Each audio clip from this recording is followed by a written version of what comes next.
Hermano, Dios les bendiga a todos esta noche. Una vez más, Dios les bendiga a todos esta noche, hermano. Estamos en la presencia del Señor. Un día más nos hemos dado cita para constituirnos como iglesia. Porque cuando nos reunimos, nos constituimos como iglesia local. Porque la iglesia universal está diseminada sobre la faz de la tierra, pues. Ya usted sabe eso, ¿no es cierto? Pero cuando nos reunimos aquí en este local, entonces nos constituimos en la iglesia local aquí. Ahorita mismo hay reuniones por todo Villa El Salvador y por todo Lima, donde el pueblo de Dios se está reuniendo, hermano, con el propósito, como hemos hablado ya en la doctrina, de adorar a Dios, de practicar la fraternidad cristiana, el amor fraterno, hermano. Estaba orando esta tarde y bueno, mientras oraba me venía este pasaje. Yo quiero esta noche hablar del tema: no hay tiempo. No hay tiempo, hermano. Y ya le voy a decir por qué no hay tiempo. Vamos a abrir la Biblia en Ezequiel capítulo 37. El profeta Ezequiel, Antiguo Testamento, uno de los profetas mayores que profetizó también en la cautividad. Capítulo 37. ¿Ya tienen el pasaje? Yo leo en voz audible y ustedes siguen con sus vistas. En el nombre del Padre, del Hijo y del Espíritu Santo de Dios. Amén. El valle de los huesos secos. La mano de Jehová vino sobre mí y me llevó en el espíritu de Jehová y me puso en medio de un valle que estaba lleno de huesos y me hizo pasar cerca de ellos por todo en derredor. Y he aquí que eran muchísimos sobre la faz del campo y por cierto secos en gran manera. Y me dijo: hijo de hombre, ¿vivirán estos huesos? Y dije: Señor Jehová, tú lo sabes. Me dijo entonces: profetiza sobre estos huesos y diles: huesos secos, oíd palabra de Jehová. Así ha dicho Jehová el Señor a estos huesos: he aquí yo hago entrar espíritu en vosotros y viviréis, y pondré tendones sobre vosotros, y haré subir sobre vosotros carne, y os cubriré de piel, y pondré en vosotros espíritu, y viviréis, y sabréis que yo soy Jehová. Profeticé pues como me fue mandado, y hubo un ruido mientras yo profetizaba, y aquí un temblor, y los huesos se juntaron cada hueso con su hueso, y miré, y aquí tendones sobre ellos, y la carne subió y la piel cubrió por encima de ellos, pero no había en ellos espíritu. Y me dijo: profetiza al espíritu, profetiza, hijo de hombre, y di al espíritu: así ha dicho Jehová el Señor, espíritu, ven de los cuatro vientos y sopla sobre estos muertos y vivirán. Y profeticé como me había mandado, y entró espíritu en ellos, y vivieron, y estuvieron sobre sus pies un ejército grande en extremo. Me dijo luego: hijo de hombre, todos estos huesos son la casa de Israel. He aquí ellos dicen: nuestros huesos se secaron y pereció nuestra esperanza, y somos del todo destruidos. Por tanto, profetiza y diles: así ha dicho Jehová el Señor: he aquí yo abro vuestros sepulcros, pueblo mío, y os haré subir de vuestras sepulturas, y os traeré a la tierra de Israel, y sabréis que yo soy Jehová cuando abra vuestros sepulcros, y os saque de vuestras sepulturas, pueblo mío, y pondré mi espíritu en vosotros, y viviréis, y os haré reposar sobre vuestra tierra, y sabréis que yo Jehová hablé, y lo hice, dice Jehová el Señor. Amén. Cristo vive, amados hermanos. Que Dios bendiga nuestras almas a través de la palabra del Señor. El pueblo de Dios en victoria, como dice. Pueden sentarse en un momento. Yo recuerdo hace unos años, estaba haciendo unos trámites documentarios necesarios, y cada vez que iba ya al retorno había un letrero inmenso, de esos así luminoso, grandísimo, ¿no? Y siempre cuando regresaba me topaba y lo leía, y ese me impactó la primera vez que lo leí. Claro, era una cuestión secular que hablaba de una cuestión ajena, ¿no?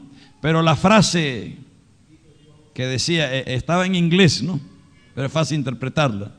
Y decía: nothing is impossible. Y decía: nada es imposible, decía. Y yo entonces leía siempre esa frase, y yo lo aplicaba pues ya como creyente, ¿no? Al campo espiritual, a la vida en Dios, a la vida cristiana.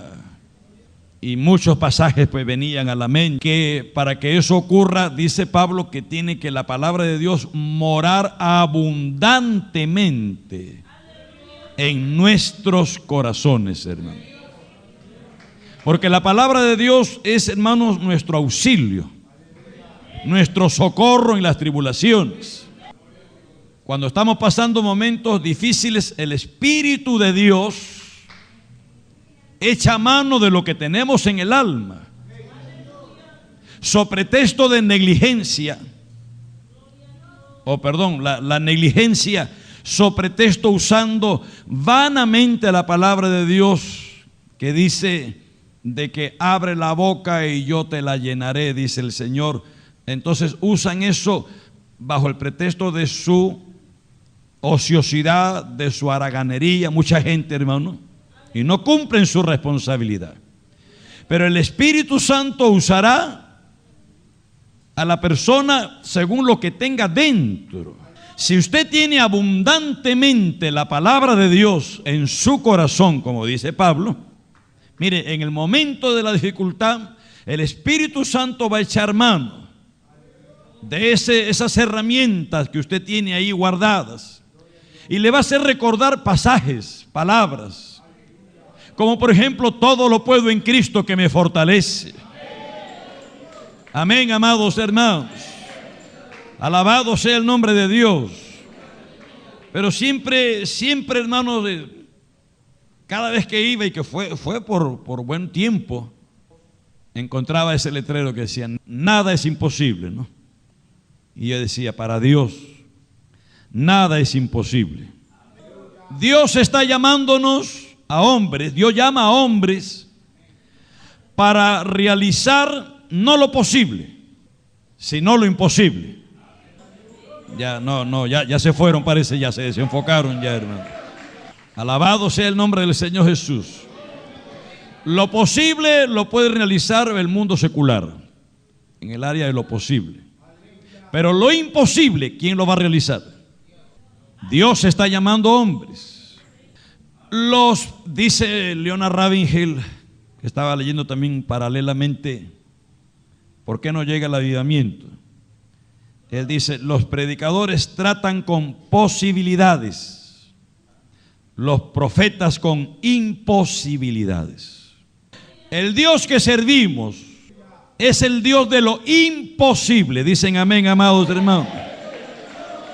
Para Dios probar que para Él todo es posible, Él hace que la impotencia del hombre se apoye en la omnipotencia de Dios. Y entonces es cuando la palabra imposible es borrada del vocabulario de Dios. En el lenguaje de Dios no existe esa palabra, hermano, de imposible. Todo es posible, repito, amados hermanos. Isaías había visto a la nación de Israel, la había visto enferma, la había visto cubierta de llagas. Era un cuerpo putrefacto, en vida, pero en vida todavía. Era una podrida llaga, dice. Desde la cabeza, desde la mollera hasta los pies, no había cosa sana en ella. La nación. Lo que había era herida, hinchazón, llaga pestilenta, podrida, putrefacta. Pero ya en el tiempo de Ezequiel, hermano, lo que él ve es un cuerpo muerto ya. ¿Qué cuerpo muerto? Ya, hermano, se había desintegrado. La carne se había desintegrado. Lo que había eran huesos secos. Y huesos secos en gran manera. Amén. Es resaltable también, hermano, decir que Ezequiel fue un profeta extraordinario. Fue un profeta no común. Fue un hombre que Dios lo llamó a realizar una labor, hermano, prácticamente imposible, humanamente. Cualquier otro hombre se hubiera rehusado. Pero los profetas de Dios no tienen opción. Los profetas de Dios tienen que obedecer sí o sí, amados hermanos. Si tuviera que describir la labor y todo el panorama que el profeta estaba visualizando, creo que se tendría que describir en una palabra en mayúscula: imposible. Para los hombres, imposible. Para Dios, todo es posible. No te he dicho que si creyeres verás la gloria de Dios, le dijo el Señor. La situación requería no de una persona común, una persona extraordinaria, una persona fuera de lo común, una persona que le creyera a Dios y que se sometiera a Él. Porque, hermano, yo aquí lo que yo veo en este hombre es un hombre obediente, ¿verdad? Imagínense que Dios le mande esa labor. Vete, predícale, y predícale, pero a un cementerio. Aleluya. Yo leo de este hombre, hermano, y me conmueve. Por ejemplo, en el capítulo 24, verso 15. Ahí un poquito más atrás, nada más, hermano. Abra la Biblia, manténgala abierta, léala. Capítulo 24, verso 15. ¿Ya lo tiene? Dice: vino a mí palabra de Jehová diciendo: hijo de hombre, he aquí que yo te quito de golpe el deleite de tus ojos.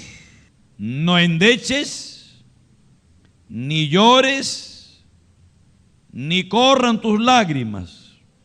Reprime el suspirar. No hagas luto de mortuorios.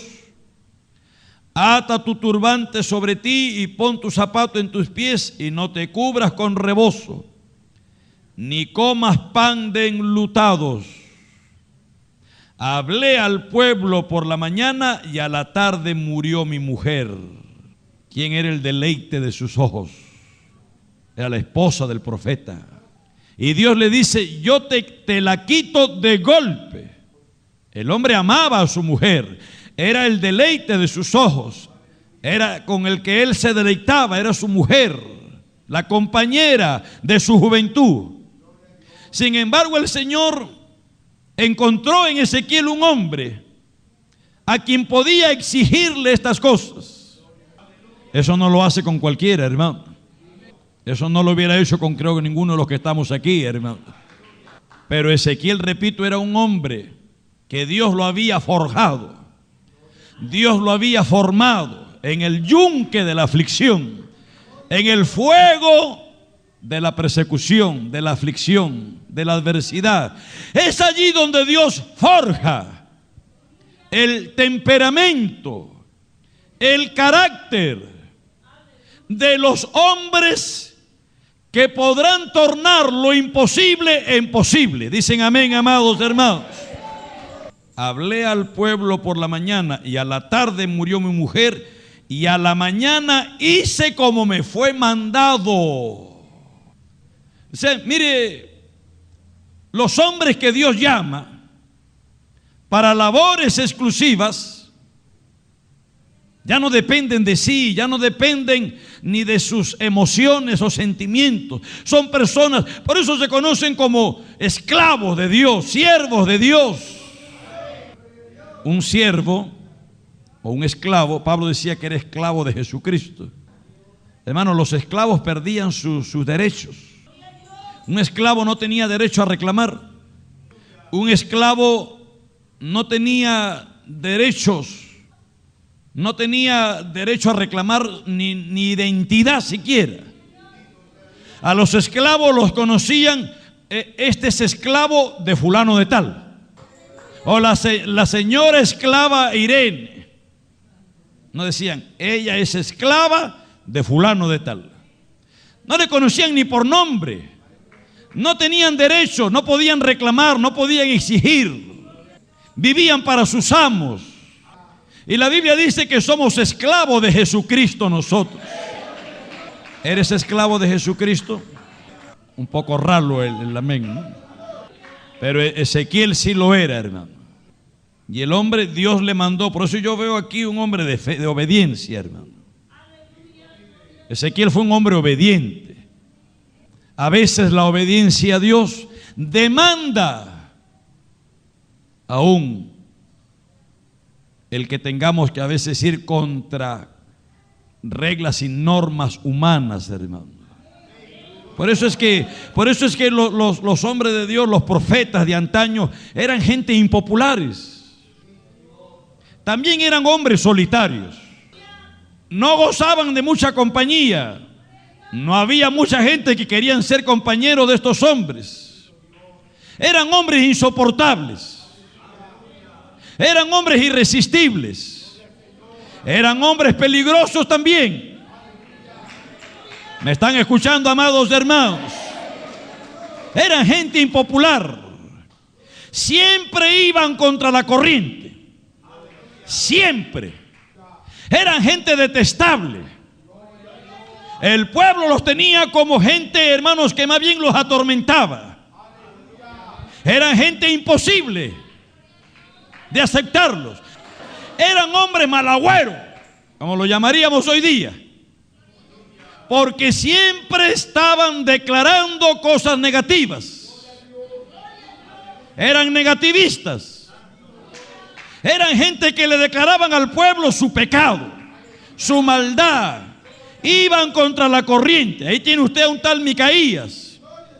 Todos los demás le profetizaban bien al rey Acab. 800 y pico le hablaban bien y le decían y le daban buenos augurios. Pero venía Micaías y siempre, ya ves, le decía, le dijo a Acab, a Ezequiel, le dijo a Ezequías, le dijo, ya ves, siempre me profetiza mal. Aleluya. Oh, gloria al nombre de Dios. Ese fue Ezequiel, hermano. Un hombre que ya no vivía para él. Un hombre que aún hasta sus emociones y sentimientos dependían de Dios. Hoy somos muy dados al emocionalismo, hermano. Al sentimentalismo. Somos muy dados, muy apegados a esto. Pero los hombres y las mujeres de Dios tienen que negarse a sí mismos. Hablé al pueblo por la mañana y a la tarde murió mi mujer. Y a la mañana hice como me fue mandado. En otra oportunidad Dios le dijo a Ezequiel, vas a prepararte unas tortas. Todo esto, mire, la vida misma de Ezequiel era un mensaje para el pueblo. El pueblo ya sabía que lo que Ezequiel hacía era porque había un mensaje. en todo lo que le ocurría en su entorno. Dios le dice: vas a prepararte unas tortas y la vas a preparar así, harina tal, esto, lo otro, y la vas a cocinar. El fuego, el combustible que vas a usar para cocinarte estas tortas va a ser excremento humano. Aleluya. Y Ezequiel le dice: Señor, pero por favor, ninguna cosa inmunda he comido nunca. ¿Cómo que excremento humano?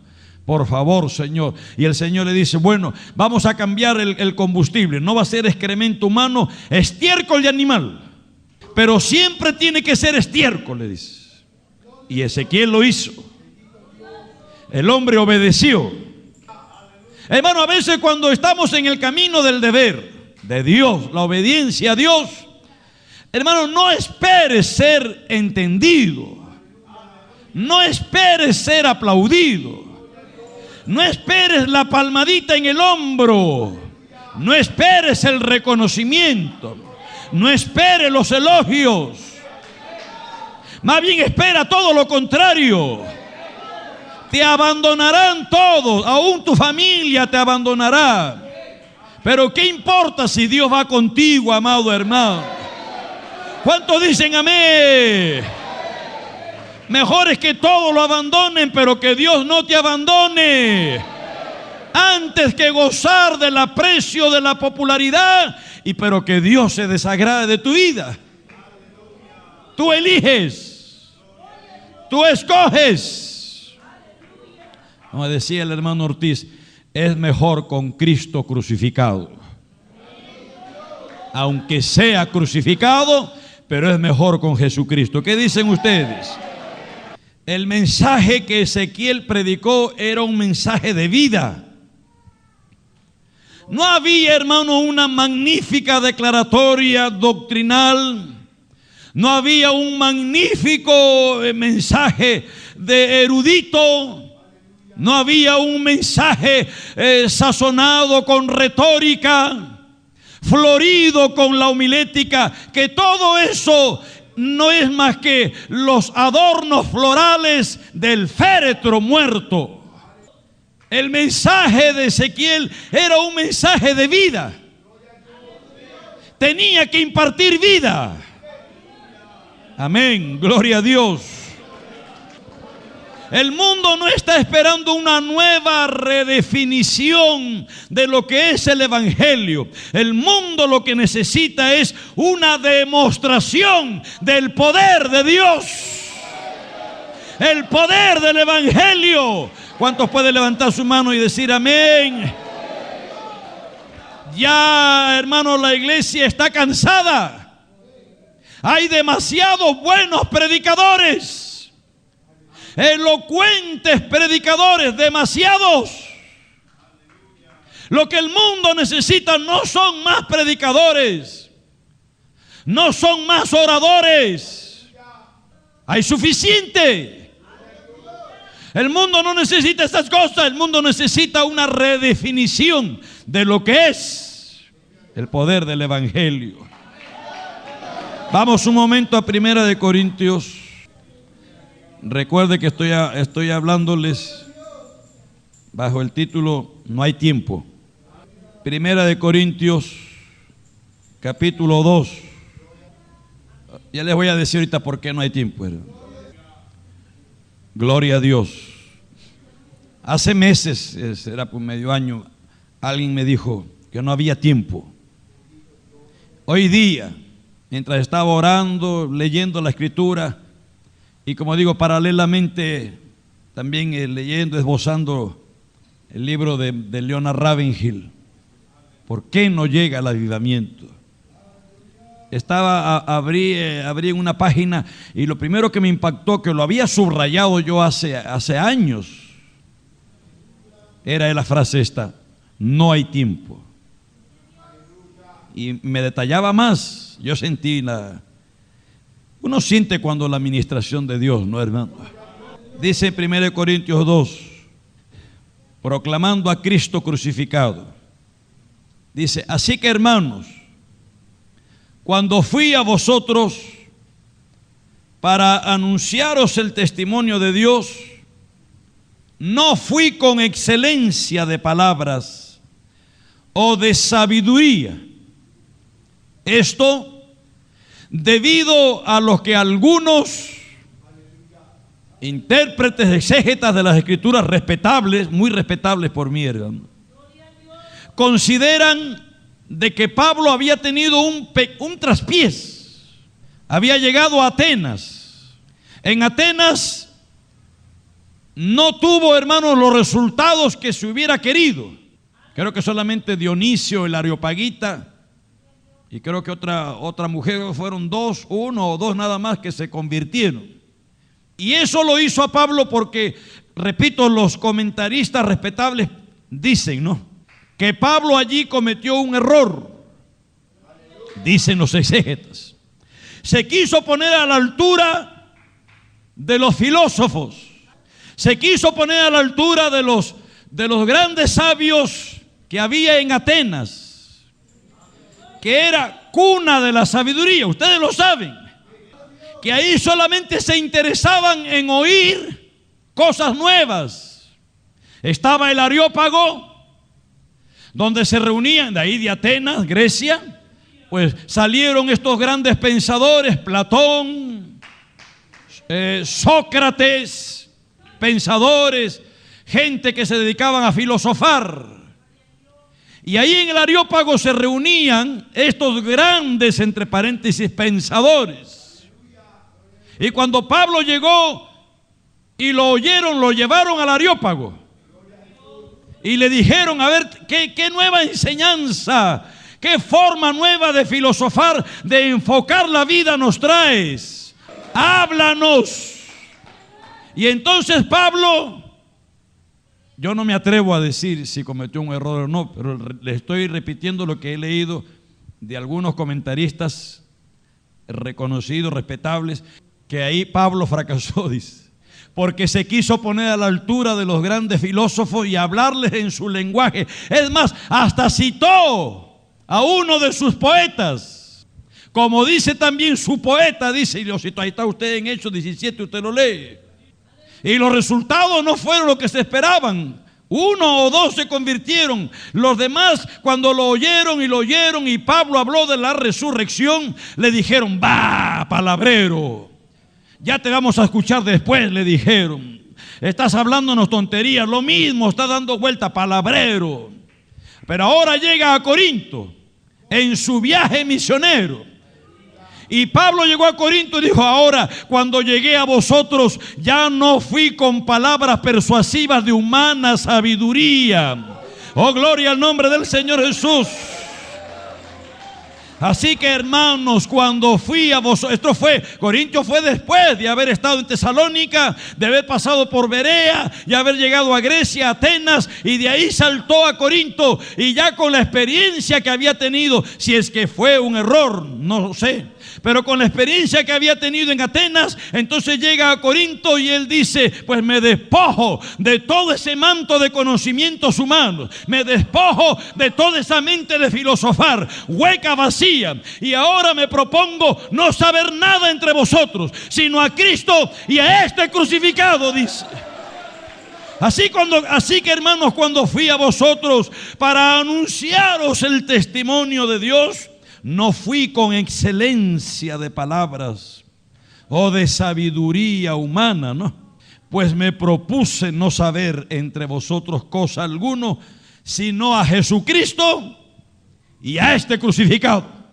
Porque habían algunos, dice Pablo, que querían quitar el tropiezo del evangelio, el tropiezo que era la cruz. La cruz era un tropiezo para los judíos, porque ellos no podían aceptar. ¿Cómo es posible que nuestro Mesías, decían ellos, el que nos va a gobernar, el que nos va a dar el esplendor de David, el descendiente de David, el esplendoroso, va a ser un crucificado? Y para ellos fue un tropiezo. Para los griegos era un escándalo que la muerte de un crucificado fuera la bendición. Era un escándalo, porque los griegos buscaban el esplendor y la sabiduría a través del conocimiento, a través de la sabiduría humana. Gloria al nombre de Dios. Gloria al nombre de Dios. Dice el verso 3: y estuve entre vosotros con debilidad y mucho temor y temblor, y ni mi palabra ni mi predicación fue con palabras persuasivas de humana sabiduría, sino con demostración del Espíritu y de poder, para que vuestra fe no esté fundada en la sabiduría de los hombres, sino en el poder de Dios. Amén, gloria a Dios. ¿Por qué? Porque es que el poder de Dios es el que convence a los hombres. Hermanos, no es la elocuencia, no es el predicador, no son los cánticos, no son los edificios artesonados, no es la belleza impactante que muchos buscan hoy. La pasarela, el esplendor, el brillo, los reflectores.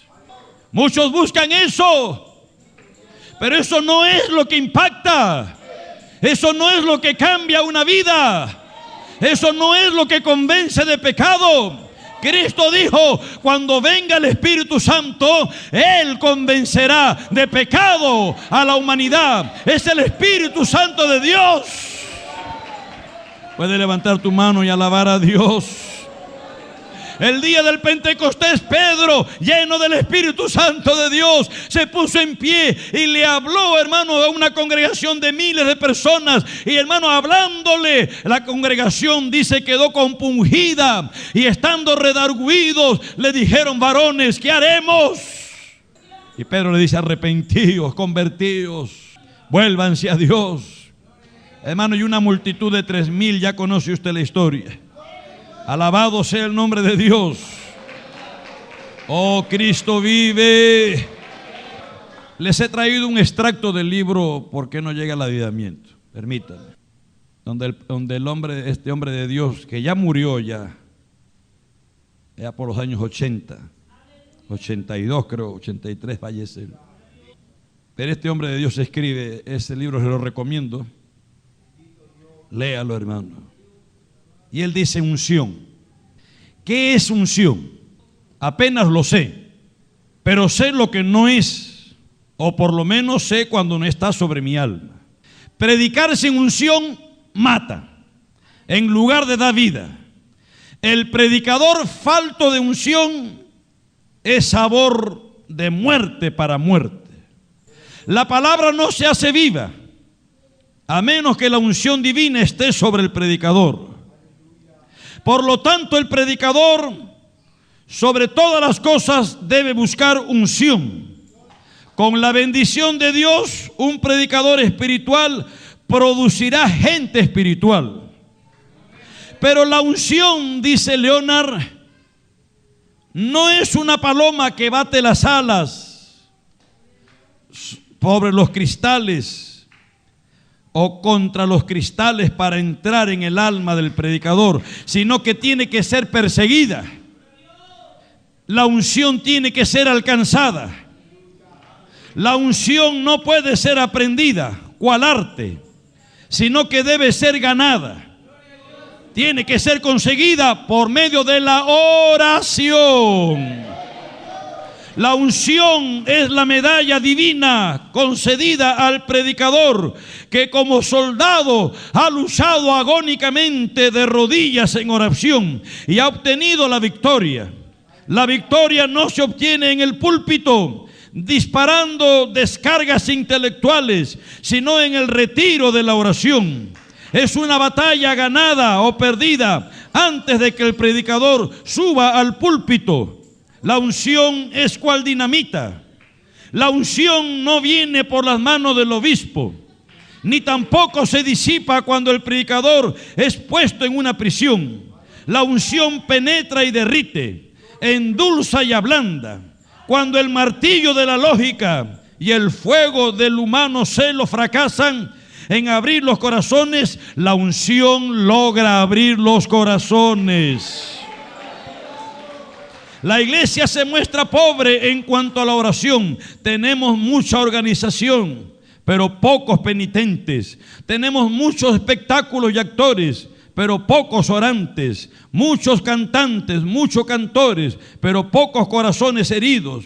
Grandes predicadores, grandes pastores y débiles guerreros de Cristo. Mucho aparato, el aparataje religioso, pero poca pasión. Muchos actuantes, pocos intercesores.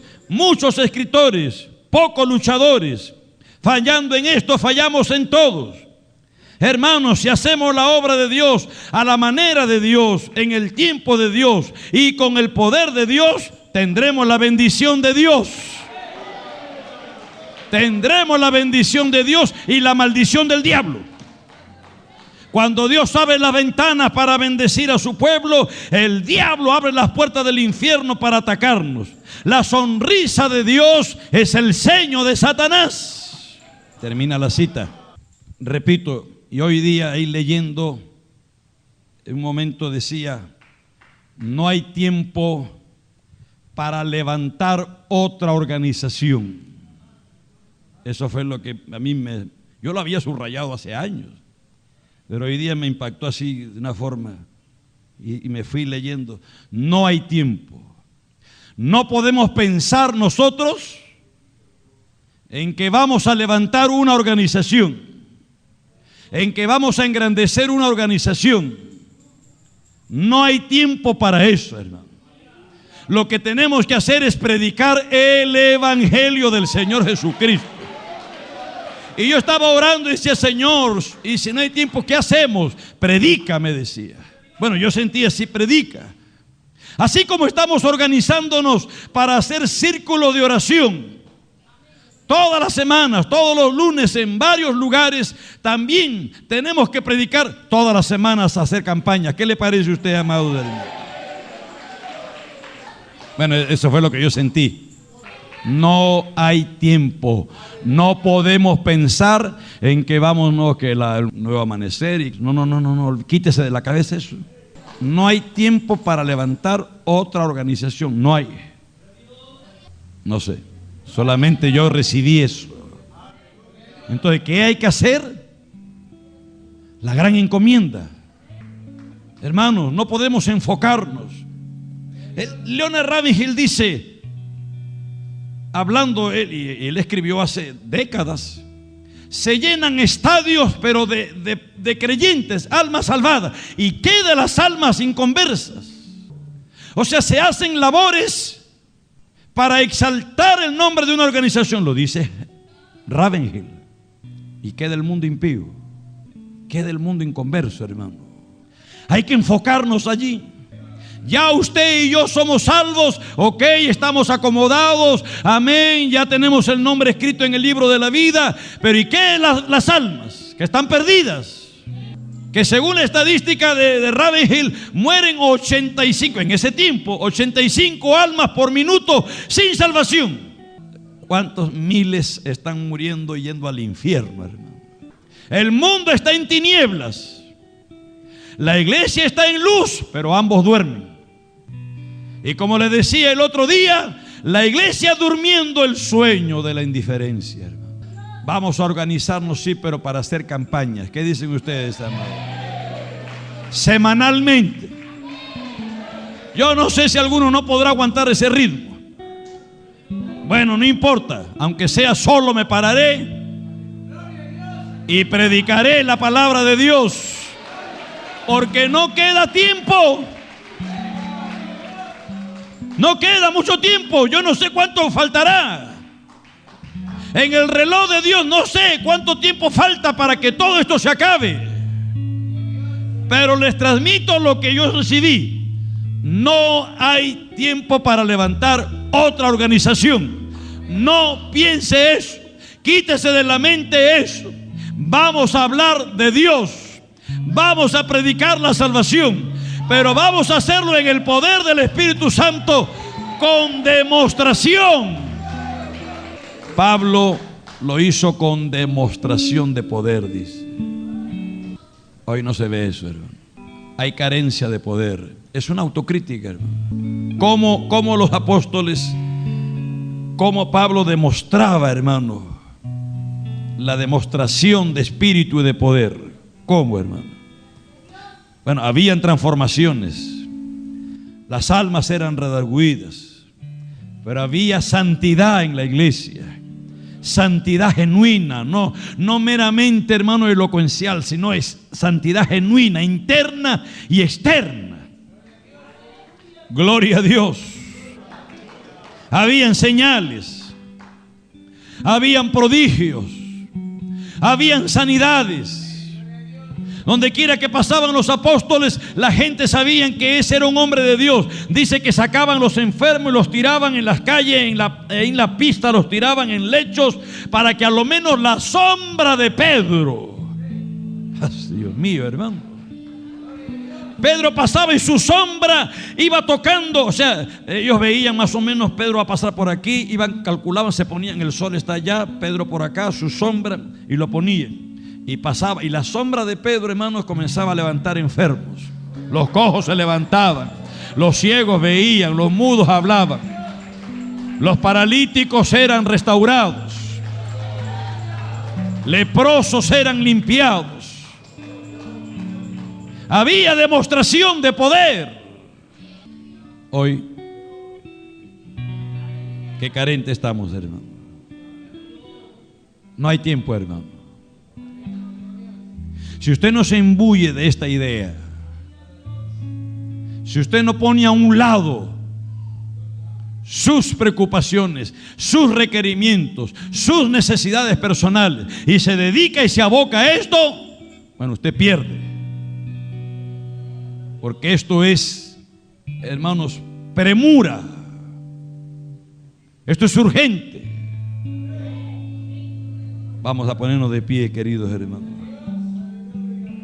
Ezequiel era un hombre de fe, pero también un hombre responsable. Imagínense este Ezequiel como los predicadores de estos tiempos, calculadores, según las estadísticas, según las probabilidades. ¿Qué probabilidades? ¿Qué estadísticas? Oye, hay mucha estadista en las iglesias. Pónganse de pie, por favor, todos, hermanos.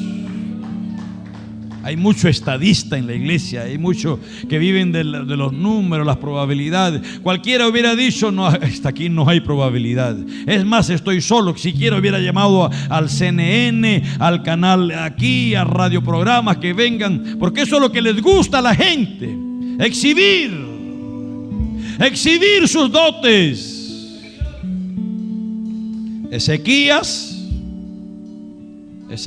hermanos, cayó enfermo. Y era enfermedad, dice, de muerte. Tal punto que el profeta Isaías vino y le dice Jehová a Ezequías: ordena tu casa porque morirás y no vivirás. Se iba Isaías, Ezequiel volteó su rostro a la pared y clamó pidiendo misericordia. Isaías estaba saliendo en medio patio. Dios le dice: regresa, Isaías. Este hombre se ha humillado, le dice. Dile que yo lo perdono y que le prolongo la vida. 14 años más de vida le doy. El hombre se humilló. Pero ¿cómo es el ser humano? Que cuando hay momentos difíciles nos humillamos. Pasa el momento de la muerte, de la enfermedad, y nos olvidamos. Ezequías después, hermanos, trajo a esos que vinieron, esos embajadores de Babilonia, y dice que le mostró todos sus tesoros, le abrió las puertas de par en par, le exhibió todo lo que tenía, y Dios se desagradó y le dice: ¿qué has hecho?, le dice. Por esto que has hecho, este pueblo va a ir cautivo, le dice. Porque hoy eso es lo que les gusta a la gente, hermano. Exhibir sus dotes, sus capacidades. Exhibir. Levante sus manos un momento. Levante su voz. Cierre sus ojos. Estamos más preocupados por lo nuestro. Estamos más afanados en nuestras cosas. Hemos dejado lo más importante, hermano.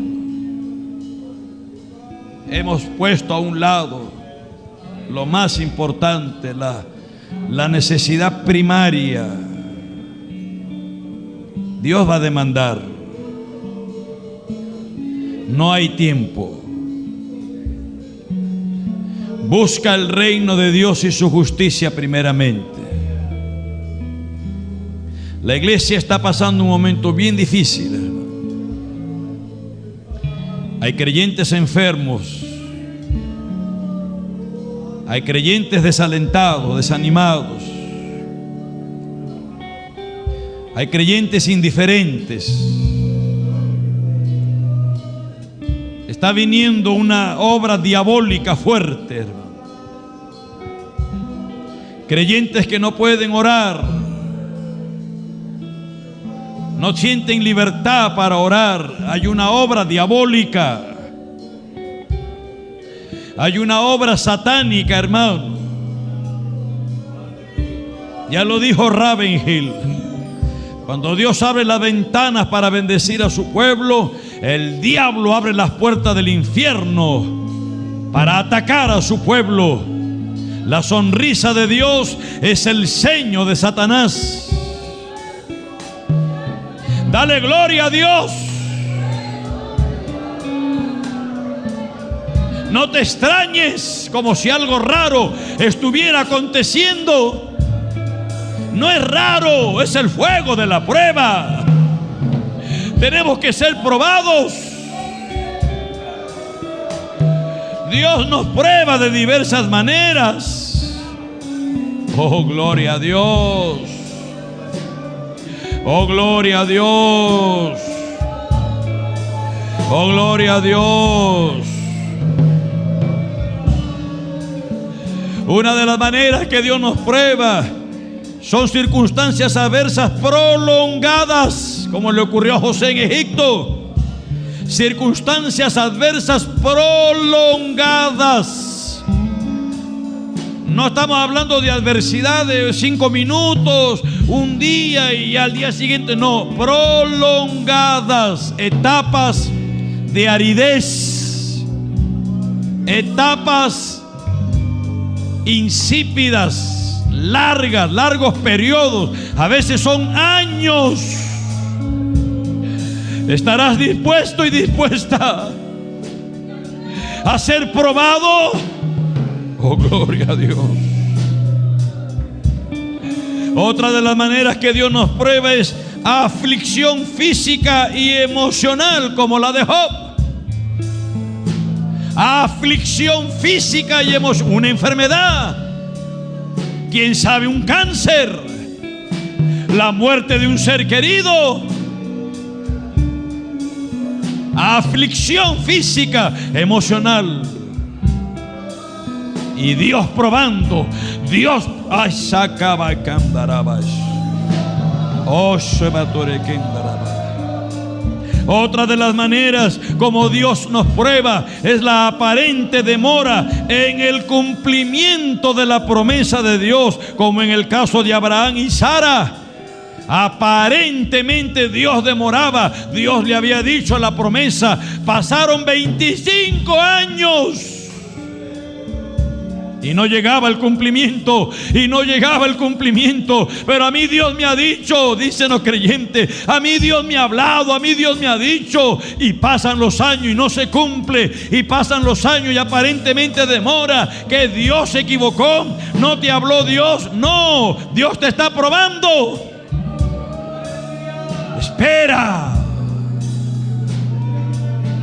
Espera, no te aloques, no te desesperes. No salgas corriendo, espera. Y ven, Espíritu. ¿Sientes que el caño se ha cerrado? La puerta se cerró. Está llegando aridez. Está llegando un frío invernal. Purifícame, lávame, renuévame, restaura. Dios te está probando con tu poder.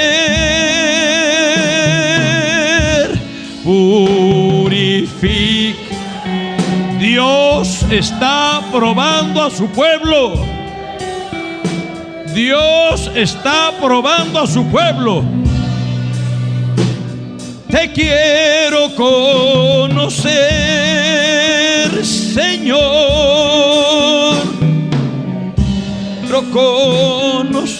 No hay tiempo. Dios quiere que madures en tu fe. Aprende a confiar en Dios. Permanece fiel a Él. En medio de las experiencias difíciles, eso va a producir fruto apacible, fruto de justicia, fe, carácter probado, perfecta obediencia y, por último, aprobación de Dios. En medio de la prueba, Job decía: Dios conoce mi camino, me probará y saldré como oro refinado. Aleluya. Purifícame, lávame, renuévame, restáurame. Señor, te quiero conocer. Señor, te quiero conocer. Señor, te quiero conocer. Quiero orar. Quiero orar a aquellas que necesitan de una forma urgente, desesperada, la oración.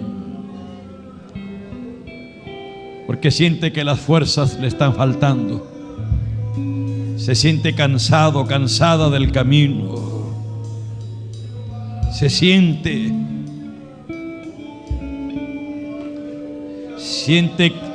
como que Dios te ha abandonado.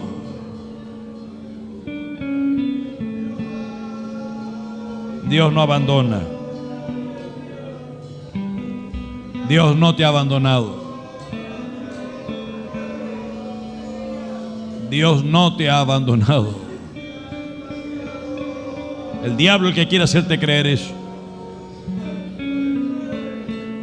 Yo quiero orar para que tú sientas las caricias del Maestro.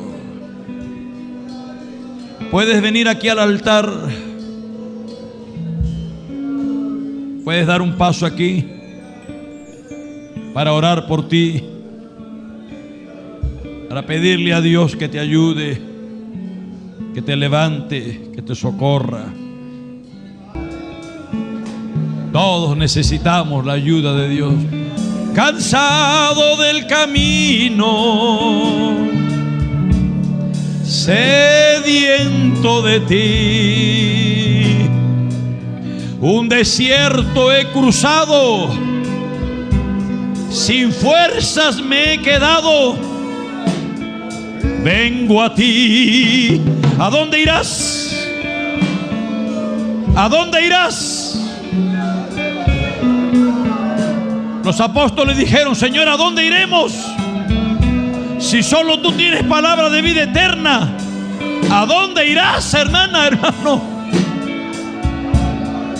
Cansado del camino, sediento de ti, mi alma tiene sed de Dios. Un desierto he cruzado, sin fuerzas he quedado. Vengo a ti. Dile: vengo a ti. Dile: vengo a ti. Luché como un soldado. Hay que pelear, hermano, hermana, la batalla. A veces sufrí, aunque la lucha he ganado. Mi armadura se ha desgastado. Vengo a ti. Sumérgeme en el río del Espíritu. Necesito refresca mi alma. sediento de ti, sumérgeme. El Señor le dijo al profeta: métete en las aguas. Métete, métete a las aguas, métete. En vez de alejarte, métete más. Si el diablo te dice ya abandona, no, métete más. No te vas a ahogar, métete más. No te vas a ahogar, métete. Métete más. Sigue entrando, mide 200 yardas más. Métete otra vez, le dijo. Métete al río. Métete al río, métete. Oh Padre Santo, Dios Todopoderoso. Gracias, Padre bueno. Oh, aleluya. Gracias, Señor. Derrama tu presencia sobre cada una de mis hermanas y hermanos. Derrama tu presencia, Señor. Derrama ese río, Dios mío, ese río del Espíritu que llena, que satisface,